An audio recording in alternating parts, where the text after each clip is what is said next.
brought to you by Silver Pumps.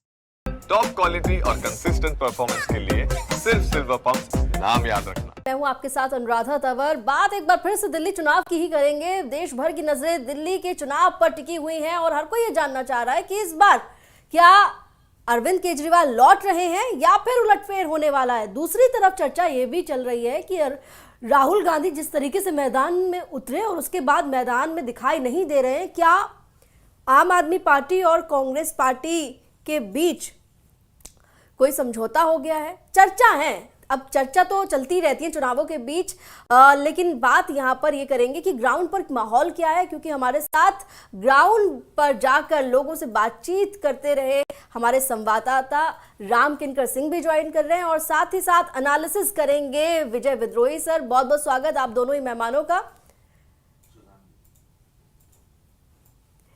तो राम, सबसे पहले आपके पास चलते हैं क्योंकि आप लगातार ग्राउंड पर हैं। ग्राउंड पर जो आप लोगों से बातचीत कर रहे हैं, बातचीत में क्या निकल कर आ रहा है? क्या जो 10 साल की सरकार के खिलाफ एंटी इनकम्बेंसी है वो बहुत ज्यादा सुनाई पड़ रही है, या अभी भी जो लोकप्रियता हमने 15 और 20 में अरविंद केजरीवाल की देखी, लोगों के बीच जिस तरह से अरविंद केजरीवाल का एक माहौल नजर आता था वो अभी भी कायम है?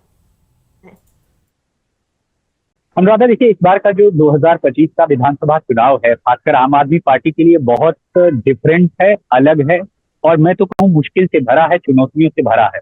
क्योंकि याद कीजिए, जब शुरुआत आम आदमी पार्टी की हुई थी तब लगातार अन्ना आंदोलन की जो छवि थी उसमें पूरी की पूरी पार्टी थी, आंदोलन से निकली हुई पार्टी। लेकिन अब कम से कम कुछ वॉइसेस ग्राउंड से निकल कर आ रही हैं जो करप्शन पर बोल रही हैं और आरोपित जो आरोप लगा है आम आदमी पार्टी पर उसके बारे में बोल रही हैं। तो ग्राउंड से ऐसी वॉइसेस निकल के तो आ रही हैं, लेकिन उस स्तर की नहीं।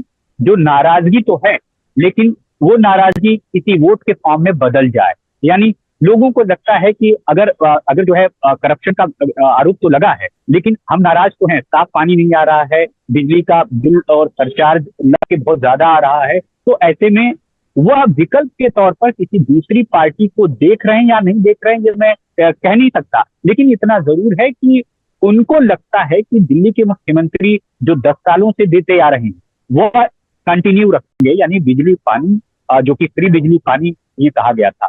तो इस बार का चुनाव इस मामले में जो है अलग इसलिए है क्योंकि पहली बार ऐसा होगा जब आम पार्टियों की तरह, यानी अगर मैं बीजेपी और कांग्रेस से कहूं तो उन पर आरोप लगना कोई नई बात नहीं है, लेकिन आम आदमी पार्टी पर करप्शन का आरोप लग जाना वो 2025 में नया है।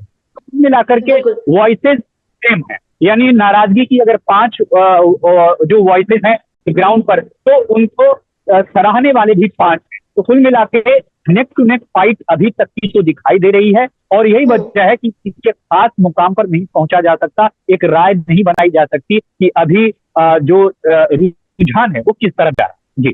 जी, हमारे साथ सुशांत भी जुड़ गए हैं। सुशांत मेहरा लगातार ग्राउंड पर मौजूद है, लोगों के बीच जा रहे हैं। सुशांत, राम कह रहे हैं कि मामला तो अभी नेक टू नेक नजर आ रहा है, फंसा हुआ लग रहा है चुनाव। आप लोगों से बातचीत कर रहे हैं, क्या सुनने के लिए मिल रहा है?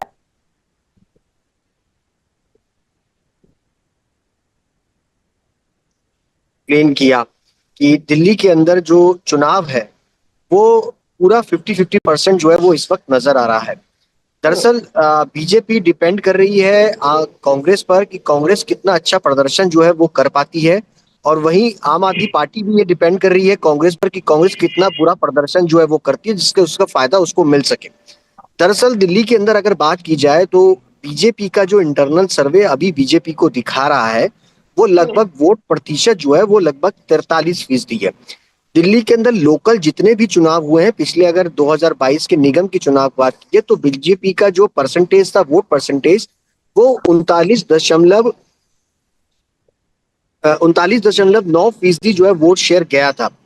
बीजेपी को लग रहा है कि पिछले कई दिनों से जिस तरीके से 6 महीने से वो झुग्गी झोपड़ियों के अंदर काम कर रहे हैं, अरविंद केजरीवाल की एंटी इनकम्बेंसी जो है वो बनाई जा रही है, उसके चलते दिल्ली के अंदर बीजेपी का जो वोट परसेंटेज है वो लगभग 3% के आसपास ज्यादा हुआ है। और कांग्रेस अगर ये वोट परसेंटेज लेकर के 4% से, जो 2020 के अंदर 4% था, अगर वो 11 या 12% पर लेकर के जाते हैं तो बीजेपी की निश्चित तौर पर सीटें जो हैं वो बढ़ जाएंगी। दूसरी बात यह है कि बीजेपी का जो पहला टिकट डिस्ट्रीब्यूशन था, जिसके अंदर 29 उम्मीदवारों का नाम उतारा गया था, उसको लेकर के कहीं पर भी कोई नाराजगी जो है वो नजर नहीं आई थी, क्योंकि ज्यादातर कैंडिडेट वो थे जो कि सिटिंग थे। और उसके बाद जो कैंडिडेट उसके अंदर लिस्ट में जो शामिल थे, उसमें वो कैंडिडेट थे जिनका 2020 के अंदर परफॉर्मेंस बहुत अच्छा था, और वो मार्जिन से महज 2000, 2500, 3400 वोटों से पीछे हटे थे।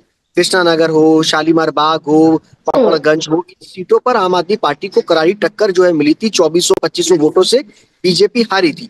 उन कैंडिडेट्स को रिपीट किया गया, कार्यकर्ताओं की भी सुनी गई, मंडल अध्यक्ष की सुनी गई और संगठन की सुनी गई। लेकिन उसके बाद जो बीजेपी की टिकट डिस्ट्रीब्यूशन हुआ, उसको लेकर के काफी ज्यादा नाराजगी जो है वो देखने को मिली।